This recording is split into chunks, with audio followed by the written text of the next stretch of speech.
Welcome, I'm Joyce, and I'm here to say welcome to all the kids and their families. The theme of this month is celebrating Jesus, God's greatest gift. And the theme of this week is God loved us so much, He gave us a Savior. I'm placing my offering now, and I hope that you will bring in yours also. So let's get started.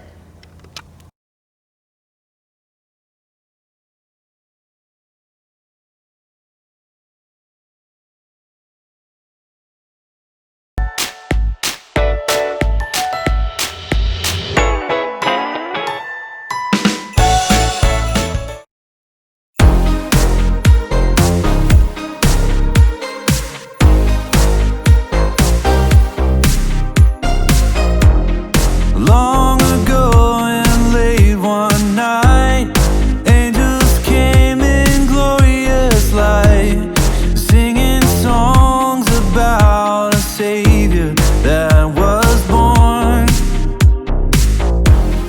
He came down from heaven above to bring us perfect peace and love, and things would change forever on that Christmas morn. No better news was ever told. God loved us so, so much, He gave us His only Son to save us. The angels sang, the shepherds saw, and wise men came to bow. God knew everything we needed, and so He sent us Jesus. The greatest gift in the world is with us now.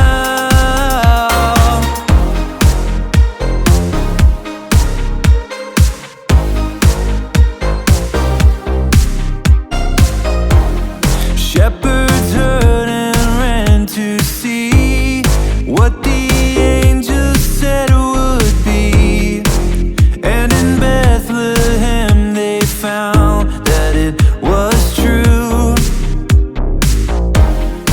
In a manger was a boy who would bring the world great joy.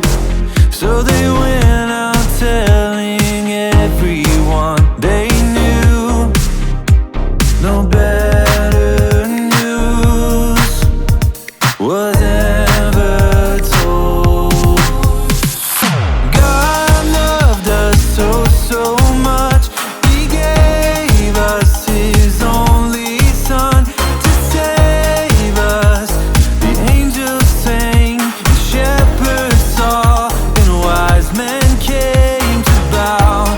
God knew everything we needed, and so He sent us Jesus. The greatest gift in the world is with us now. You with us, you with us, you with us, you with us now. You with us, you with us, you with us, you with us now.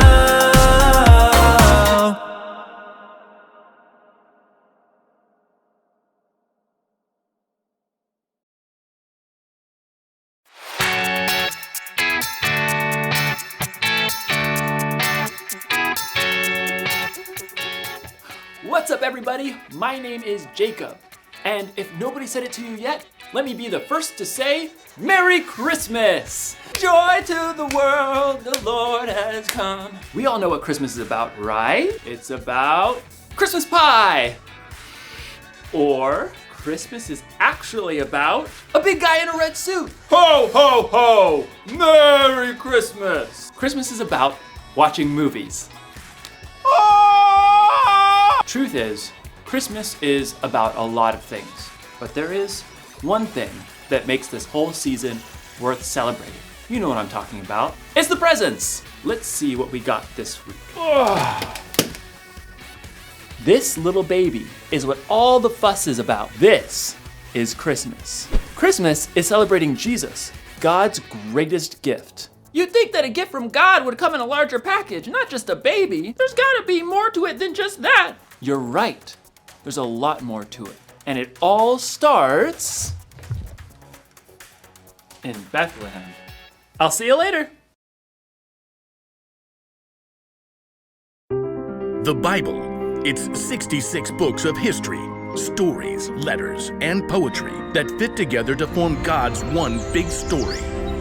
The epic adventure of how He created us and loves us so much that He made a way to rescue us. As we travel through the Bible, from Genesis to Revelation, we discover people who met God and found their lives changed forever. Now, for an amazing story, inspired by the book of Luke, chapter 2, verses 1 through 7. Mary's world had been turned upside down. Though she was an ordinary girl living in an unimportant town, God had sent an angel to visit her. God is very pleased with you. Me? You're talking to me? You will become pregnant and give birth to a son. You must call him Jesus. He will be great and will be called the Son of the Most High God. Mary was probably shocked, overwhelmed, and maybe fearful, but she chose joy. She chose to trust that God loved her so much, He had given her an important part to play in His story. I serve the Lord. May it happen to me just as you said it would. Just as the angel had said, Mary became pregnant, and the months raced by. Mary and her new husband Joseph prepared for the brand new baby to arrive. A cradle. I'll make him the most beautiful cradle you've ever seen. Joseph was a carpenter and took pride in creating smooth tables and sturdy cartwheels, but his work was soon interrupted. Mary, Joseph, and every person in the tiny town of Nazareth streamed out of their homes. A messenger on a dusty horse skidded to a stop in the small town market. Is this really a town? It doesn't deserve a dot on the map. As the people of Nazareth watched from a careful distance, the messenger pulled out a scroll and cleared his throat. Hear ye, hear ye. Caesar Augustus orders that everyone must go to their town of origin to be counted. Can't you just count us now? 1, 2, 3. No. The counting must be done properly and in order so we can make you pay lots of taxes. Farewell, and by that I mean good riddance. Mary and Joseph and their neighbors were left coughing in the dust. Joseph, we'll have to go to Bethlehem where your family is from. I'll go. You can't travel right now. Of course I can. Absolutely not. A short time later, Mary and Joseph set off on the long road to Bethlehem. Perhaps they recalled the words of the prophet Micah. Bethlehem, you might not be an important town in the nation of Judah, but out of you will come for me a ruler over Israel. It's possible Mary rode on a donkey. Or she might have walked right alongside Joseph. Either way, the journey took nearly a week, and camping wasn't very comfortable for a woman about to have a baby. Please tell me your cousins will have a bed for us. Great Aunt Ada is the perfect hostess. But when they reached Bethlehem, the little town was neither silent nor still. It looks like everyone else came home too. Well, if Aunt Ada doesn't have room, there's always Cousin Gideon. He makes an excellent pigeon pie. But not a single one of Joseph's relatives had a spare room or an extra bed. Please, just anywhere. This baby is coming soon. At last, someone found them room, in a place where the animals stayed. Absolutely not. We'll take it. Mary and Joseph did everything they could to get the space ready for a new baby.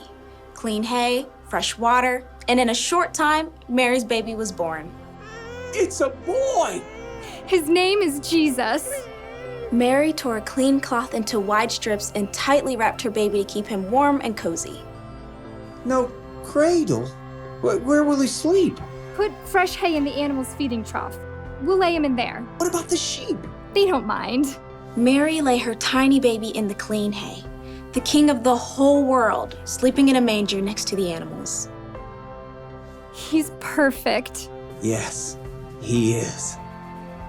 In the most unexpected place, at the most unexpected time, God had shown his love.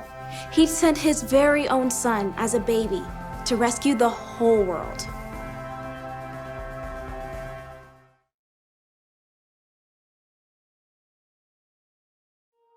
Do you want to know what Christmas is really about? Ho, ho, ho! No.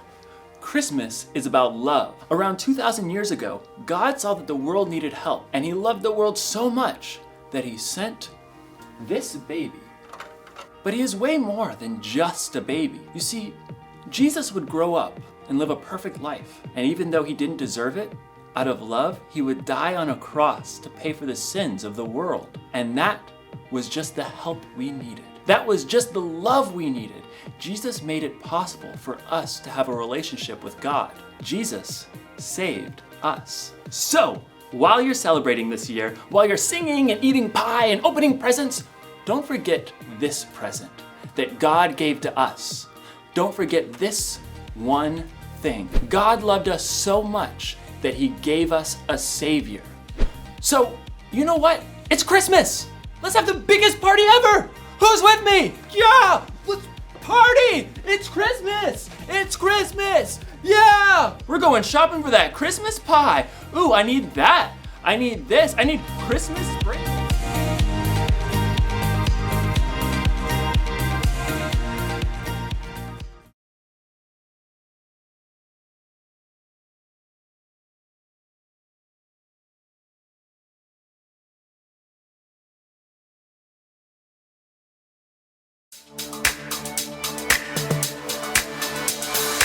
Joy to the world, the Lord has come.